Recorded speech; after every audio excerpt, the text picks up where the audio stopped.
ఎండాకాలంలో పొట్టకి హాయిగా ఉండే తిళ్ళు కోసం వెతుక్కుంటూ ఉంటాం కదండి. అలాంటి వాటిల్లో ఒక బెస్ట్ కాంబినేషను కిచిడి విత్ పచ్చిపులుసు. మీలో ఎంతమంది చేస్తూ ఉంటారు, ఎంతమందికి ఇష్టం? మా ఇంట్లో అయితే అందరికీ ఇష్టం. ఇంకా నేను డిన్నర్ కోసం అయితే ప్రిపేర్ చేస్తున్నాను ఇప్పుడు.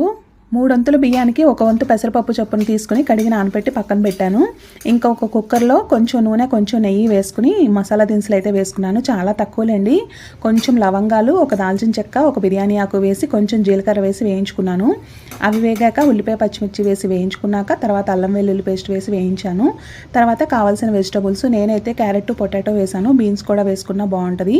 ఇవన్నీ వేసి వేయించుకున్నాక రైస్ వేసేసి సరిపడా ఉప్పు వేసుకుని 1కి 2 చొప్పున వాటర్ పోసుకుని కుక్కర్ విజిల్ పెట్టేసుకుని 2 విజిల్స్ రానిచ్చి 2 నిమిషాలు సిమ్లో ఉంచితే కోసం చింతపండులో బెల్లం తరుగు కూడా వేసి నానబెట్టుకున్నాను. ఉల్లిపాయ ముక్కలు కట్ చేసి పక్కన పెట్టుకుని ఆయిల్లోనేమో జీలకర్ర, ఎండుమిర్చి వేసి ఫ్రై చేసుకున్నాను. ఉల్లిపాయ ముక్కల్లో ఉప్పు, ఎండుమిర్చి, జీలకర్ర ఇవన్నీ వేసుకుని బాగా మిక్స్ చేసుకుని చింతపండు పులుసు పిండుకుంటే పచ్చి పులుసు అయితే రెడీ.